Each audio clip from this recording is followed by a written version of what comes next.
Howdy, Brian. How's it going, sir? Good. How are you? Oh, I'm doing good. Rowing the boat. Yep. Um, so I thought we might talk a little bit about um, how how we think and what kinds of thinking are effective in different situations. And one way this has come up for me is there's always a debate in hiring because you usually when you're hiring somebody, you need a salesperson or you need an operations person, and there's often a debate about whether you should hire somebody that has 10 or 15 years experience doing the thing that you're hiring for, or somebody that you think might be able to think about the challenges of that thing in unique ways, who might not have the experience. And the safe bet usually is hiring the so-called specialist as opposed to the generalist. And then there's a tension when the specialist brings all of their bad habits or all of their old mental models. They don't even have to be bad habits. And the environment is dynamic. Things are changing, new challenges pop up, new ways of doing things emerge, and you end up finding that you lack the creativity or ability to make connections across spheres that would generate the new thinking that might be needed. And so one way I've seen this show up in companies is there's kind of like a sine wave of reverting towards specialists, realizing that's a problem, reverting to generalists. And generalists can have its own problems associated with it. And recently, I was also um, trying to work for some organizations that I was really interested in and thought I could bring value to. And I got a ways into the interview process with several of them, and then ended up losing out to people that had the specific experience. So I've been on the other side of that process too. And yeah, I kind of wanted to zoom out on that and think about how we think and how we value thinking. Um, see what Right. comes up for you around that. Well, yeah, there's a lot to do with that. Um, one of the things that I immediately thought when you start thinking about putting this with organizations is that it really does depend on where in the life cycle the organization is. And I think the type of intelligence that an enterprise looks for likely changes over time. And it might be that it's a type of a process of slow ossification as the over over time as maybe the Peter principle kicks in. Uh, for folks that don't remember the Peter principle, it was the idea that based on the dynamic that when you do a good job, you get promoted. When you don't do a good job, you don't get promoted. And the unforeseen consequence of that is that everybody gets promoted to the level that they can't really do a very good job at. And that's where they stay because nobody's going to give them more on their plate. Promoted to their level of So incompetence. to their level of incompetence. But this is not something that ever happens at a startup because there is no thing yet. And creativity is about bringing something new into the world. There's also no promotions at a startup, which is interesting. No promotion in the sense of, If you're hiring like new functions or oh, support right. folks, like, but there's not a if you start as like you're going to wear a lot of hats no matter what. I guess is the main point there.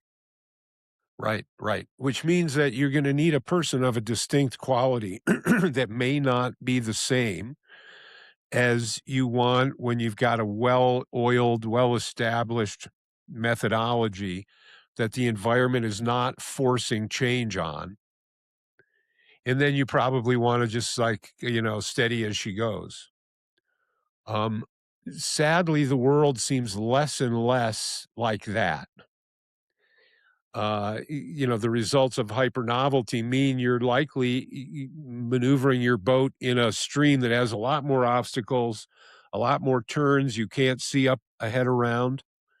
And so it might require a sort of a dexterity and agility on the part of the crew to be able to navigate those waters. And I think, I used to make the argument for breadth over depth uh, on philosophical grounds.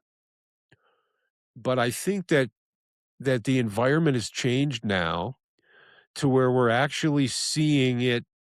The argument can be made from very practical dimensions. Um, and I'm thinking of, I recently saw a book I mentioned earlier uh, named Range, and it had to do with polymathy, which is uh, the practice of being a polymath. And they identified four types of people. And the first was, of course, a generalist. The second is a specialist. The third was what they called a dabbler. And the fourth they call the polymath.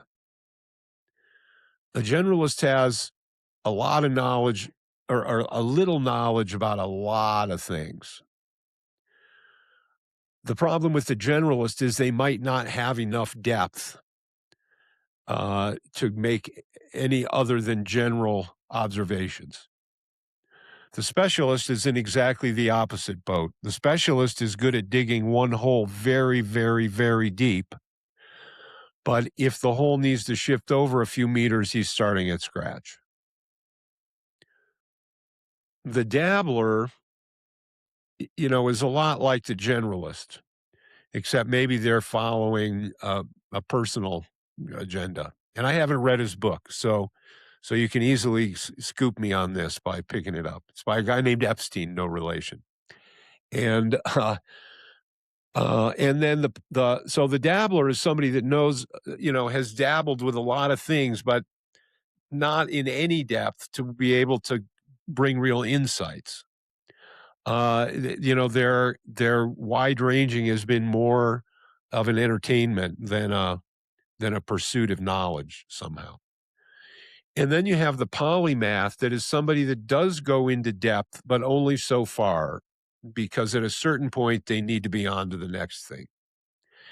And I think it's that depth that distinguishes the dabbler from the polymath. At least I would argue that.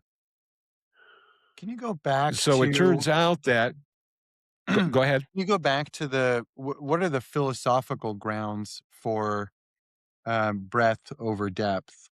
And because I think Uh, we'll talk more about the practical ones, but maybe we can set the table a little. well, the philosophical ones are, slash spiritual. Um, and the basic idea, the philosophical argument as I have always imagined it is that, that we talked about that we build a cognitive model and that cognitive model is where we take our predictive power and our understanding of what's out there, so to speak. We've got a distillation that's been made by our parsing, that is our picking what to ignore and what to pay attention to. And of the things that we pay attention to, what is the priority that they're given within the greater schema? That And so sounds the like argument is basic. the that breadth gives us more opportunities to run the hermeneutic process. Well, in that we want our model to be built out of the broadest variety of pieces so that we get the most holistic representation of the situation. And again, I think I've made reference to a cartoon I used to have on my bulletin board that said, it was from the New Yorker, and it was two guys in business suits talking, and the one guy says to the other, "I've learned a lot in my 35 years. Unfortunately, most of it has been about aluminum." And that's the example of the specialist, right? So if we're trying to, and this is my argument about why rich people are, Thoreau said that to be born rich is to be stillborn. And it's because when we're given the opportunity to only pick and choose what we want, if we give in to our lowest impulses, that is, we always want to exert the least amount of effort and experience the highest degree of comfort and go through the least amount of changes to our comfort. In other words, what we might say within Kung Fu is that we don't want to eat bitter. We don't want to do anything that pushes us beyond the the place that we started, basically. And so we get what sometimes the Chinese will refer to as a vision of the sky that a frog in a well has. And that is, as he looks up, he only sees that one little disk of sky. And as far as he's concerned, that's it. And the problem is philosophically, we don't experience enough breadth to make a good model. One of the great claims that Stoicism has as a philosophical tradition is that we have both Marcus Aurelius and Epictetus, both of whom came upon this tradition when it was already quite, established, hundreds of years old in their time. And Epictetus, of course, was a slave, and Marcus Aurelius was the emperor. So that's about as broad an expanse as one philosophy could be expected to stretch itself over. But the argument would be made maybe that it fits to both places because it has the broadest picture of reality. And so it gives us the broadest base. So the corresponding spiritual argument, I think, is actually made pretty well by Jan Cox, who I've referred to a couple times in our recent episodes, who I just found out was actually a law school dean, apparently. I mean, Polymath. it makes sense, actually, particularly when you hear what I'm going to quote from him. He talks about us needing to, that society reaches a certain level of consciousness, and he calls that the horizontal line. Because basically, when you develop and you're in your culture and whatever, it'll raise you up to the level of the horizontal line. And I've argued before that that horizontal line now is maybe at a higher place than it was 700 years ago. Whereas for animals, for a horse or a dog, that's not the case. Their horizontal line is where it is at dog level. But so his argument is that as a spiritual undertaking, what we really want is to push beyond the horizontal line of our time. But that, there's this phenomenon that we call the reversion to the mean. Are you familiar with that? So, so the phenomenon is if you have a bunch of tall people, say a couple of tall people, and they have a kid, we might presume that the kid would come out even taller. But in fact, if those tall people are tall enough away from the fat part of the bell curve, there will actually be a dynamic for them to have less tall kids. There's actually a math formula. I can't remember what it is, 10% smaller than the tallest of the pair or something like that. But that's a form of regression to the mean. Or another great example of regression to the mean from classical times. Have you heard of a character named Procrustes? I was thinking about him the other day. It sounds familiar. He was famous for the Procrustean bed. Oh, yeah, from SpongeBob. Yeah, it sounds like it would be appropriate. The Procrustean bed is basically, and I can't remember how he was considered some form of ne'er-do-well, but the idea was he had this bed and he would catch people that were coming to the city, and the idea was that when he put you in this bed, the bed was of a certain length, and the bed was a type of a machine so that if you weren't long enough for the bed, it would stretch you. But if your legs were too long for the bed, it would just chop off whatever was extra. And that's the Procrustean bed. And of course, it's an analogy for what culture does to all of us, what society does to all of us, what Heidegger called das Man, right? It it wants everything to fit within that mean.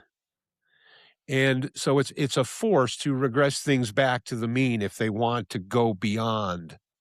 So in this sense, the horizontal line is the mean. And when you're trying to get up to it, society and culture will urge you to come up to that standard.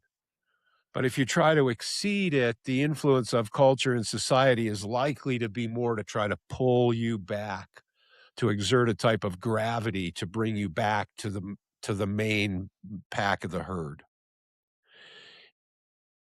And Uh, so the Go ahead. the argument is that what we are trying to do in our spiritual evolution is we're trying to fight that gravity of the horizontal line, which is to say we want to build a structure that has some height to it. And this is where the physical analogy comes in, and that is the higher famous New York City apartment building that's having all sorts of problems. Have you heard about it? I think it's 432 Park Avenue, and it's basically its height to width ratio is 15 to 1. Well, that is to say that the footprint is only 1/15th of the height. So it's like trying to take a pencil and stand it up on the eraser. And what's the obvious solution to making that the top of that pencil stable? You Buttresses. broaden the base, right?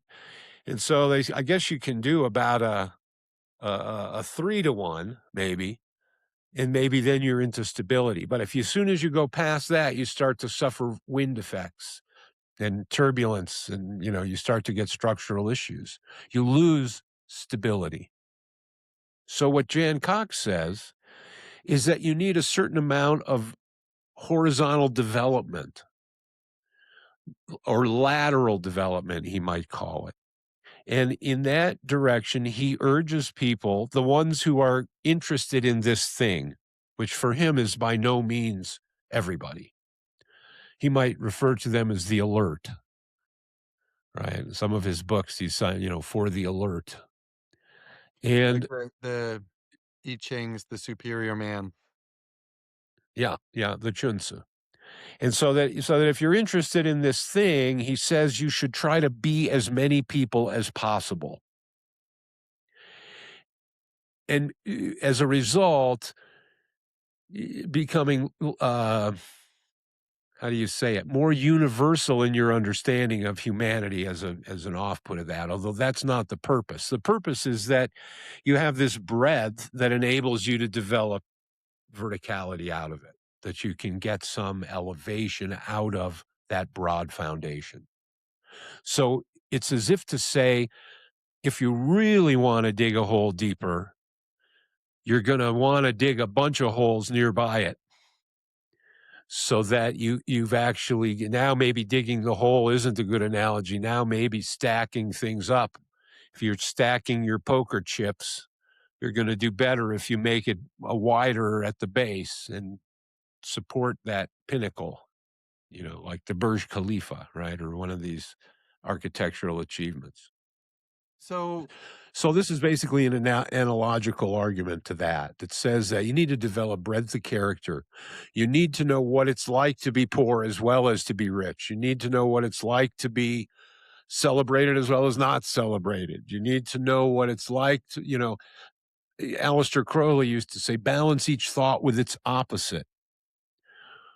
But you know who we are, or what Lao Tzu says, uh, uh, what we value and what we fear is within ourself. And he's quoting the ancients when he says that. It's the dude at 600 BC quoting the ancients. What we value and what we fear is within ourself, capital S. Or the Buddhist sutra, the great way is not difficult for those who do not pick and choose. In other words, from some of our previous episodes, once you can escape the world of this and that, everything's different. And part of escaping the this and that is being able to change seats at the phonograph table. I know I'm jumping around from a lot of our lingo Zigzagging that all over the mesa. zigzagging all over the mesa, but that's part of the point here of polymathy or polymathy, which is to say having many pursuits, and that they lend each other a corresponding stability, because instead of learning just how this thing works, we're learning how things work because we've broadened that base. And so one of the things that he does in this book range, though again I haven't read it, is he distinguishes between nice and wicked environments. And a nice environment is defined as a stable environment where the rules never change. And I think he gives the example of chess or golf, with the example that if you really focus on just one thing and you really go the specialist route, you will have great success if you're in a nice landscape, if you were.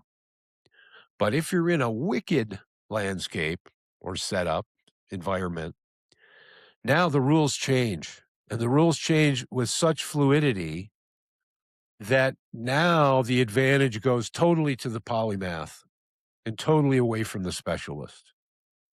And it's for exactly that reason. The rules can only change within a certain territory.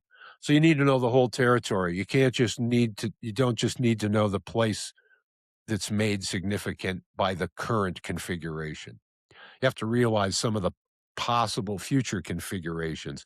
And the only way is by knowing the territory in a broader way. And I think that's the argument that he's making. And he's got a lot of science to back it up, from what I understand. This is somewhat adjacent to something I've been thinking about the last couple of days. Um, so maybe we can connect it up and see. Um, like I'm not in a state of despair, but the window is cracked a little bit. In terms of what is going on with civilization, and kind of the trigger for that was, I scroll on X on a fairly regular basis. It's where I get my news, or percentage of my news, and there are some interesting people I follow. But more and more, I've seen that there's a tremendous amount of propaganda, and I see that it has the appearance of working. And for example, there was a riot in New York after the Knicks game the other night. You probably heard about that. And these um, rioters wearing Knicks jerseys, and you know, young people looked like teenagers or early 20s, jumping on cars and lighting fires and waving a Hamas flag. I'm curious. Curious. But I took that as a signal that the propaganda is working, and meaning that um, that that it's kind of Well, that was just a symptom, right? I think, you know, I'm gonna tie this to my favorite topic, Israel and anti-Semitism, and, um, the, m m for the first time, I think since the formation of Israel, Americans are polled as more negative towards Israel and more supportive to Hamas than ever, Uh, and more negative towards Israel than positive towards Israel. And that's not about Israel's government or Israel's policies. It's like the place shouldn't exist. Um, and I think that's the result of propaganda. So, you know, I agree with you in principle that the horizontal line is higher than it was 700 years ago.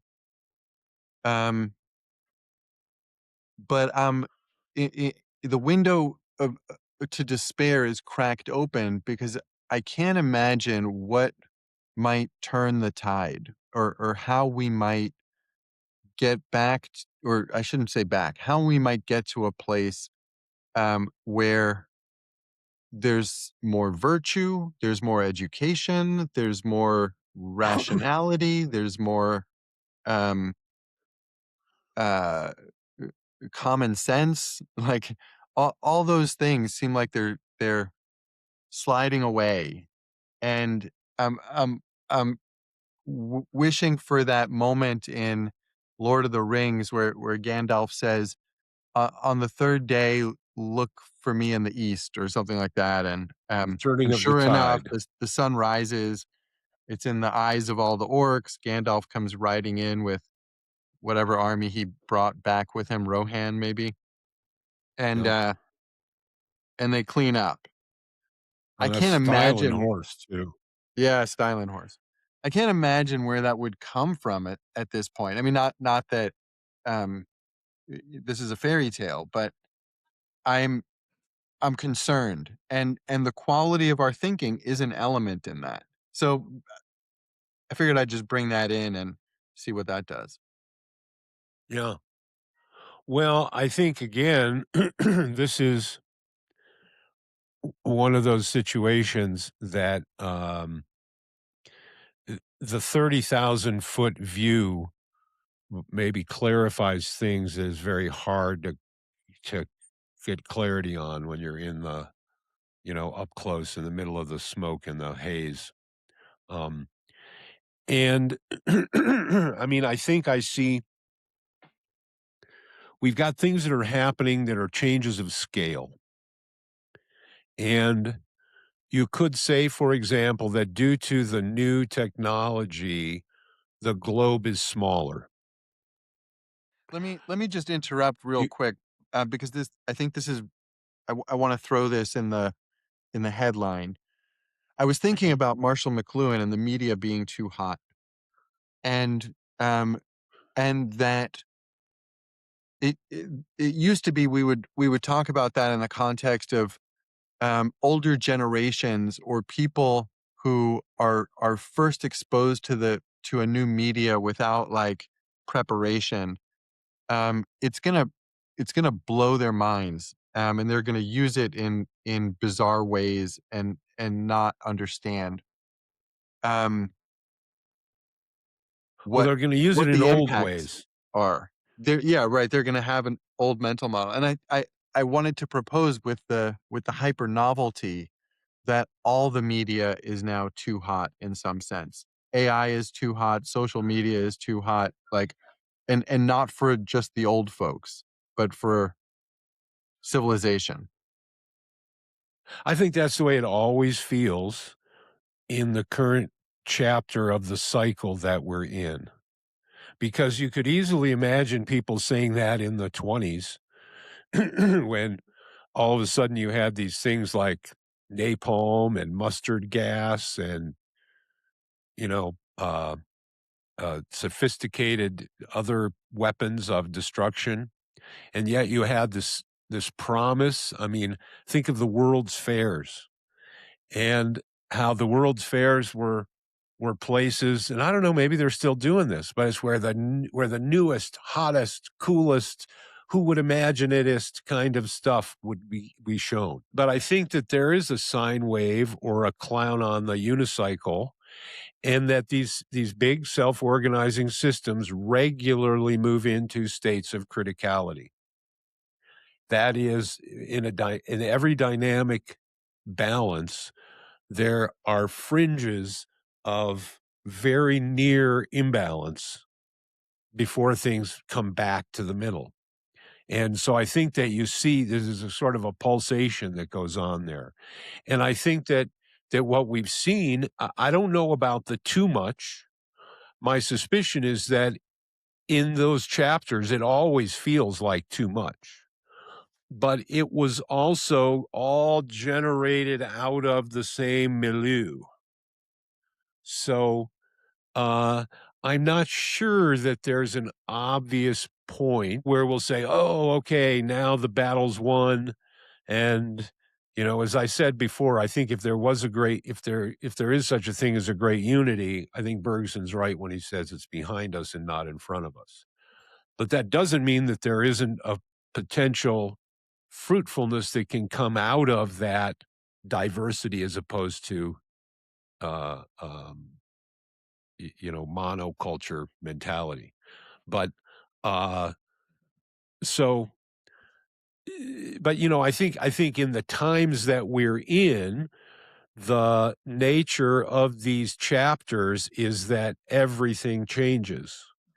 Again, Einstein, when the way of thinking changes, everything changes. And I think that's what we're seeing.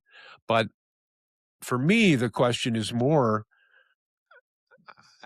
is it coming back to the regular question, is this purely Darwinian negative evolution, or is there something being expressed in a Bergsonian creative evolution sort of a way, which is the paradigm that I'm always advocating, that we're rushing into something headlong. This is, McKenna's Eschaton. And it's actually, he wasn't his. He picked it up from a much older, probably Christian idea of the return of Christ or something. Because that is that idea that everything resolves in the end, uh, except we just never seem to ever get there, right? Well, and we To the don't know end. what the price is. Like, the extinction of the human race, coinciding with its enlightenment could well be a resolution. So Well, I think we resolve know isn't it's necessarily like it's not a automatically soothing prospect. well, we don't know. Yeah. Um, I mean, I think the dinosaurs had their age, and that has clearly passed. And yet, I would imagine that the dinosaurs were, in the sense that I refer to animals being, which is borrowed from Jan Cox, being closed loop rather than open loop, so that they're basically just going around. They're not, spiraling up to something. But it could well be, I suspect, that the human race is spiraling towards something, that there is an evolution of consciousness that humans are a vehicle for. Does that mean it's going to manifest in every human? I would think not. What it may, in fact, be is that elements of the human race that have that calling to push against the horizontal line sort of need that horizontal line to generate the the the dynamic tension or pressure to actually move into the vertical. That it might mean that we need something to, what's the word I'm looking at? Uh, to distinguish ourselves from, uh, and that it might be that we always need that base there. It could be that's a necessary background to generate the container within which certain elements aspire. I know it sounds super elitist, but I'm trying to actually stick to I don't have a the problem with that, I just don't. the model that I see in nature actually is where that comes from. Yeah, no, I don't think that's elitist. I don't think you're describing individuals, choosing to push people down so they can, um, do better. I think there's, like, you're describing a natural dynamic. Um, I wanted to go back to, a couple of things you said. One was, that we might benefit from the diversity compared to the monoculture, and I didn't know what you meant by diversity and monoculture. Right. And the other was the unicycle coming back into balance. Do we have any conceptions at this stage from a philosophical standpoint, say, like, um, integration of past and current worldviews into a future worldview? Do we have any clues about what balance would look like? Well, I think last episode we talked about consciousness and what would the consciousness of a beehive be, and would the individual bee know about that or be able to dial it up? And is the locus of consciousness of the hive in the queen or in some distributed form, uh, i- forming the basis for which the hive makes choices, choices that may sacrifice individual bees? Um, and so I wonder, when I think about the evolution of the human race, I wonder to some degree the ways in which it is tied in with everything else, like earth changes, like, you know, climate situations or earthquake or meteor showers or changes in the sun or the earth's magnetic field. uh,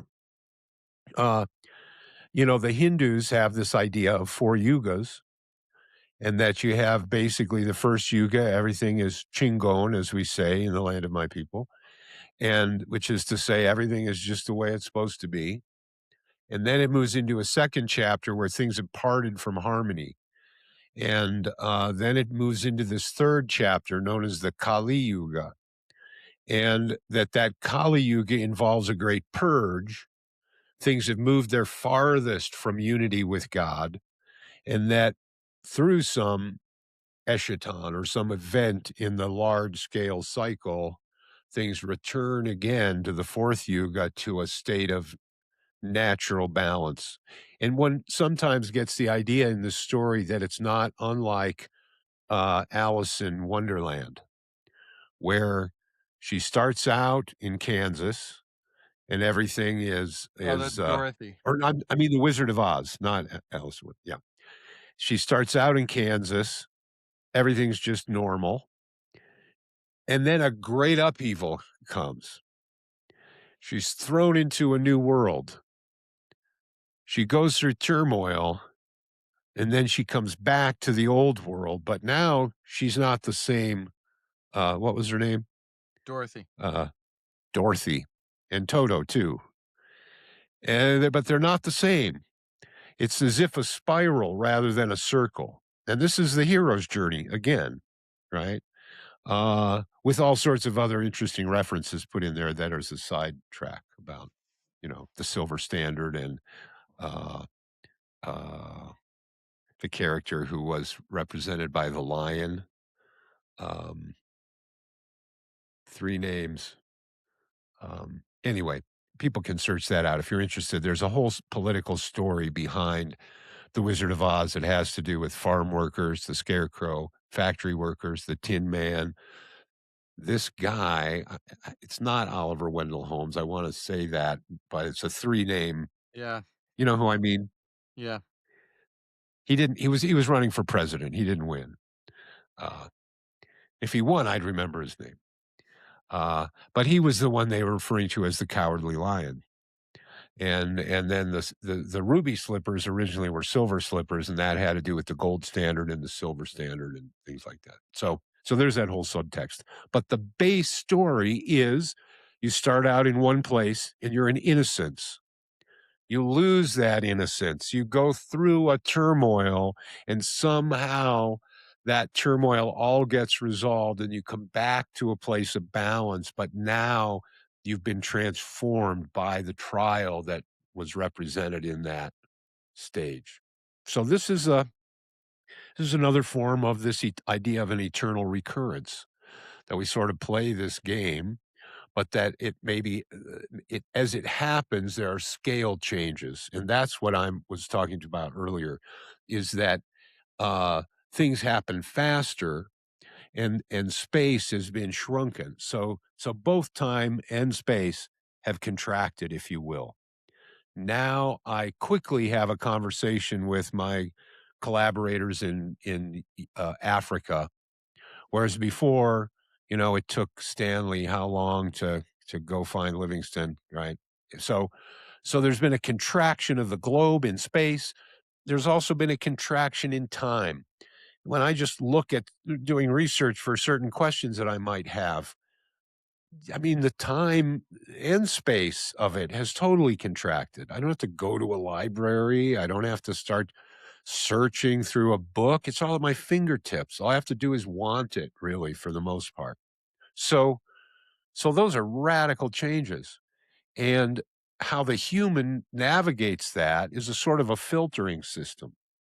And that comes back to why one wants to be a polymath, why one wants to be autodidactic, because I think we've reached a place where if you have potential, you don't want to be slowed down to moving at the herd speed. You want to be able to move at the speed that you can move at. And now that's possible more now than ever before. Uh, we don't need to standardize things to make it easier. We have the technology, and that's the kind of diversity that I'm talking about. We can spread out all over the map. I'm not talking about political diversity or biophysical diversity. I'm talking about intellectual diversity, Mhm. right? I'm talking about diversity on a level of mind, totally different than, and in fact, this is one of the silliest confusions, Mhm. that somehow diversity of mind is represented by a biophysical diversity. Sometimes, yeah, culturally, sometimes, but there's not a hard and fast rule. Uh, two identical looking people can be extremely intellectually diverse.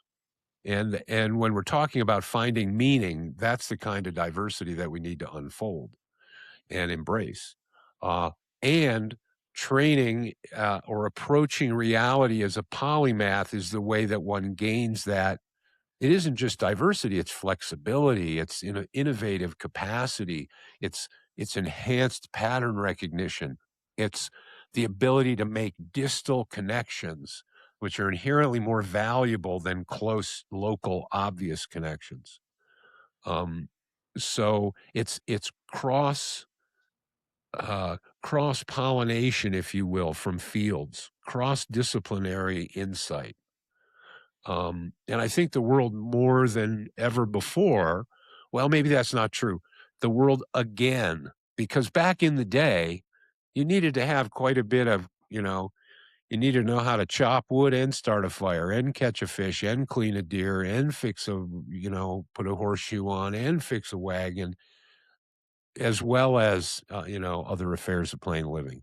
Now that we've entered a phase of specialization, we might start to think, have we reached the time when specialization has paid out what it's going to pay? And to balance the world, we need to look at more generalization and more 30,000-foot viewpoint.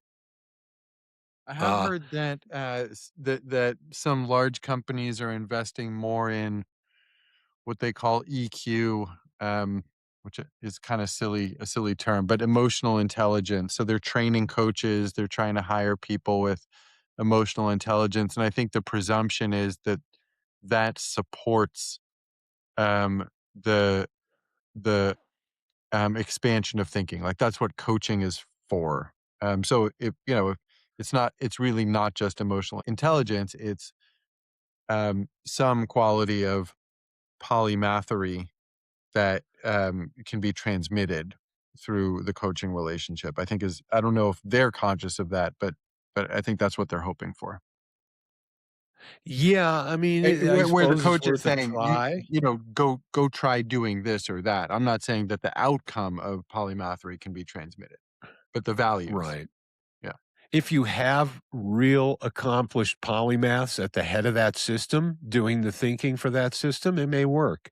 If you have the standard people that occupy the standard cubicles in the standard organizations and government bureaus that typically occupy them, you're just going to get the same garbage out that you're getting out now. It's I just think more in dross to tech put into the machine. I think in tech there's actually a fair amount of polymathery in uh amongst executives. I think there's a culture of thinking uh analogously. Well, And that's a field that's heavy in startups. yeah, The one thing you'll never see a startup in is in government. And unfortunately, we can see now also being brought into strict relief the degree to which government can bugger everything up. It's like, uh, I remember a science fiction story where it was based on this idea of equality. And so if you had a great ballet dancer, they had to wear funny shoes that made them as clumsy as the average person, and they had to be strapped with weights so that they could only jump as high as the average person. that's And actually happening right now in Mamdani's New York City and Newsom's California, and yeah. yeah, well, this is the great problem that I tried to address on a lot of bank shots. In Dewey's book, The Quest for Certainty, he talks about in great detail the problematic dynamics of hyper idealistic thinking. Now, when I say hyper idealistic, I don't mean thinking about truth and justice and assuming the best of people. Not, I mean being trapped by ideas to such a degree that the ideas have separated you from the world of experience, that now you're taking your ideas out of other ideas instead of taking your ideas out of grounded experience in reality. So I mean, I experienced that in the work in Africa when I could come up with I think the one good example of that was rocket stoves. So I just, look at the technology of rocket stoves, and here's this, tribal people that are cooking over campfires. Just what you would expect at a campsite. A circle of stones, bunch of wood thrown in there. Well, that's fine if you're camping. But if you're in an environment that's been denuded already of firewood and everybody's doing this, it turns out that a technology to use less firewood, to throw less heat just all around and to focus it on the bottom of the pot that you're cooking in can represent, you know, more than 30% savings. And these are people that are subsistence level, you know, And so I went there and I actually built a rocket stove for them. I explained how it worked. I explained how to make it. I explained that we could probably get a program going to have some of the young guys go and build these for people that were maybe too old to be able to do it themselves. And then everybody would enjoy, the benefit of not spending as much on firewood, whether they're gathering it or they're purchasing it, which I think was happening mostly. And they got how it worked, and you know, I built one for them, and then when I came back in 3 or 4 months, I found out that somehow it didn't take, and this is why, a local guy, I've quoted him before, Sunbury, says, "Good ideas are nice, but they don't all grow corn." And this is a case where I couldn't think in my idealistic world of a reason why this wouldn't work. And in fact, it has worked in other places. But in this situation, and maybe the way that I introduced it, or maybe it needs to be incentivized somehow, but the obvious benefits, the idealistic, well, this should solve that problem. Check that off the list. No. Reality turns out is a little more of a slippery slope than that. But it would be easy. And this is one of the things, it sounds like maybe a one-off, but when I go to, again, No, no, back in that's like Africa, an extremely common problem. I was I I think was chuckling it's because that happens every day in organizations. I'm sure that it does. I'm sure that it does. And so that forces us to kind of operate out of experience and to realize that our ideal mechanism is one that's derivative from reality, and we have to translate it back into reality. But certain environments can reinforce that separation from reality. And I've made this argument before. This is why I tell people you need to spend as much time in nature as you possibly can work it out to. And that there are types of disconnections that will come back to bite us in the ass. And that now we're seeing people that this advanced state of civilization where the disconnection has grown so much that they're even disconnected from their own biology. And I like the Elton John song, right?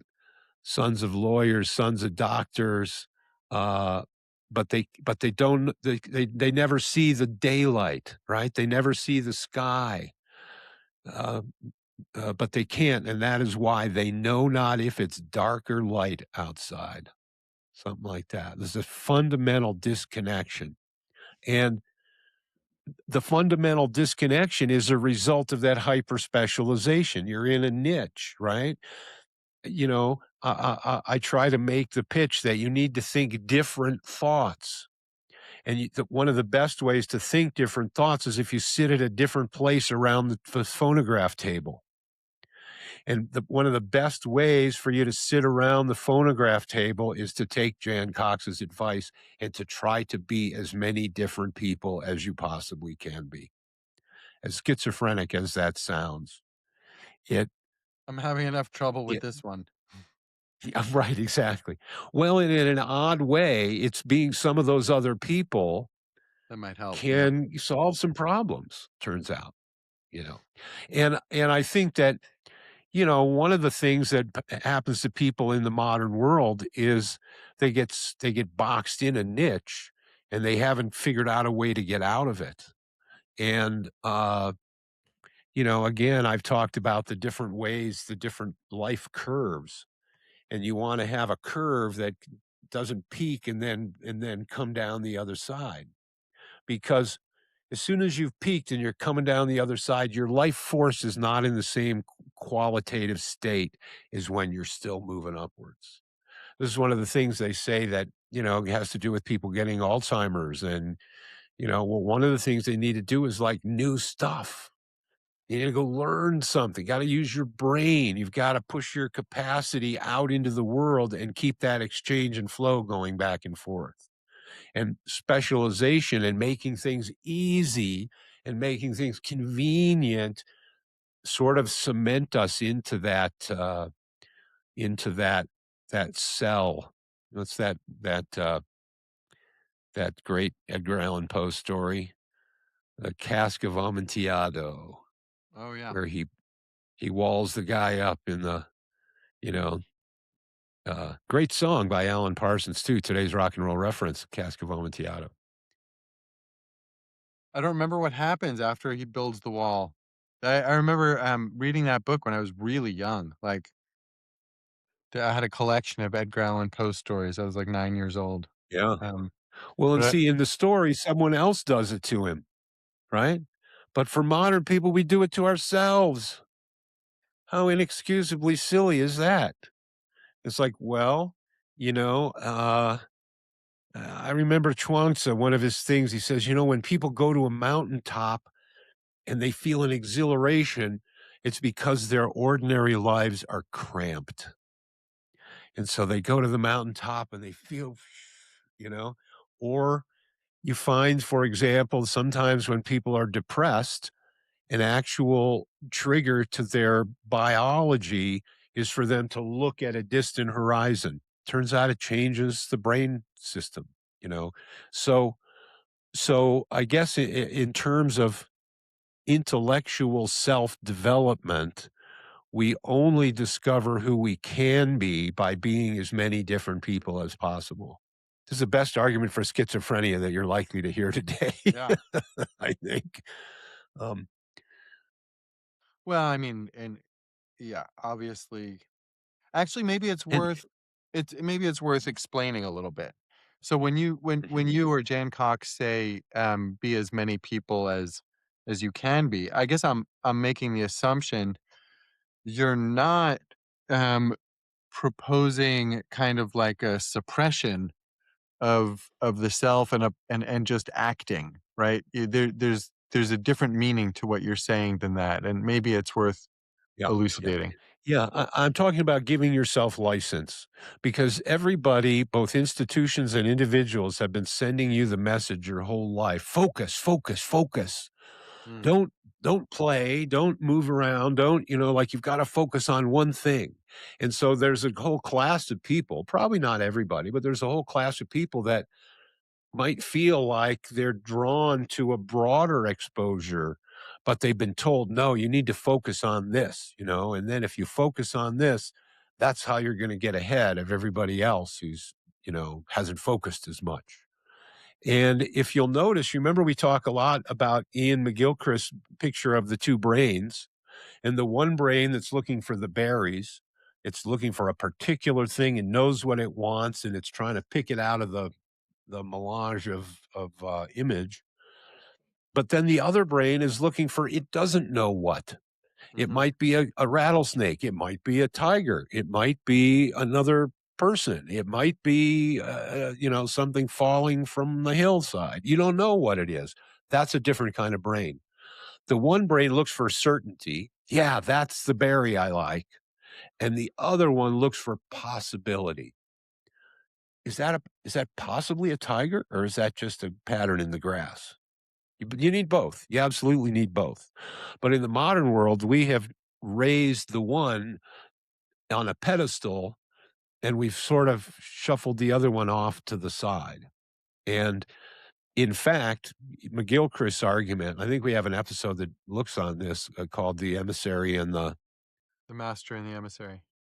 Master and the Emissary, uh, where he says basically the brain that we should be using as the emissary, that is the left brain pointing to my right side, my right hand, that should be doing the work that the master determines. And the master is the part of the brain that's looking at the 30,000-foot viewpoint, that's seeing holistically, literally, and that's scouting possibility instead of certainty.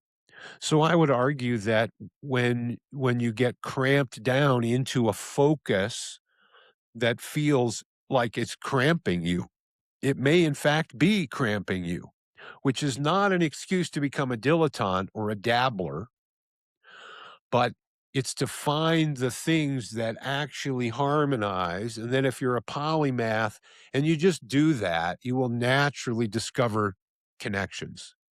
You will naturally learn a curriculum that's broader than either of the fields that you're sort of putting in the same mixture and shaking up. And I think in Epstein's book, he talks about how, for example, they were looking at people, I think he said, that were wanting to predict who was going to write a hit song. Out of all the different musicians out there, could we look at them and their history and predict who's likely to generate the hit song? And I think they looked at the example that I think he used was Peter Frampton and David Bowie. Okay. And that Peter Frampton was, he was filling, he was the hottest thing, but he's very specialized. Whereas Bowie failed in a lot of different directions before he finally became the Bowie everybody Yeah, knew. wasn't he a professor? And that Pardon? Wasn't he a professor at one point? Yeah, I don't remember all of the different stories, but I know Oh, that maybe just that was within the Sting. music the musical entertainment field, I know he was took a while, and he went a lot of different directions. Well, it turns out that you can predict who's gonna write a musical hit by how much e ex how broad their exposure to different genres of music is, not to having being really good at one kind of music. That it was the cross domain connection that actually generated more of a consistent ability to produce. And that seems to be shown the same as far as when we're looking for innovative, creative solutions. Not every job needs creativity. I could see an argument where More and more do. more and more do over time. Maybe there are some where you don't want creativity, where you Sure. particularly don't want any kind of shortcutting or, maybe there's some areas where that might be contraindicated, but it seems to me that as the world unfolds, it's more and more not that way. And that is the challenge maybe of novelty. And how do we, again, there's this inside outside. If the world outside is more novel and more, diverse in terms of experience and potential, then we have to become more diverse in terms of experience and potential to map that world, to interact with it on a parity. Yeah, I mean, I still in this moment, I still have this fear that the rate of change is outpacing human beings' ability to think better, um, and that that delta might yet increase, and we're causing the rate of change, even, you know, or at least we're participating actively in it, by And it's going to filter. It's going to filter for particular types of people that thrive in that environment. But, before this all started, there weren't many buggy whip guys. and thrive in this environment doesn't imply a better civilization, No, it doesn't. or It virtue doesn't. It or just any so implies the next thing. yeah, Yeah. that's an external statement. Yeah, Um, although, yeah, it's hard to say. Not every evolutionary, branch pays out. yeah, Way more don't than do. right. Yeah. Yep. Um, any final thoughts? Be all you can be.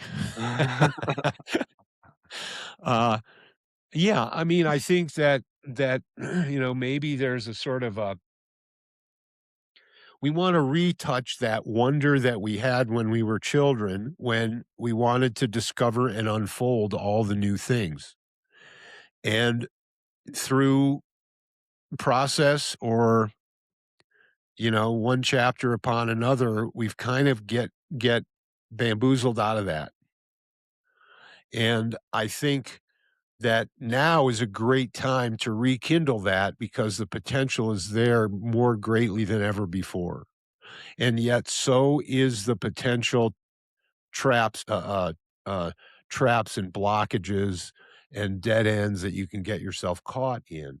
And so that's why multi-optionality is really what we want. And so, uh, Polymathy enables that multi-optionality, and a facility that goes along with it because this you can't ponder forever. Like we say, think twice, but never three times. Good. Thank you, Brian. We'll see you next time.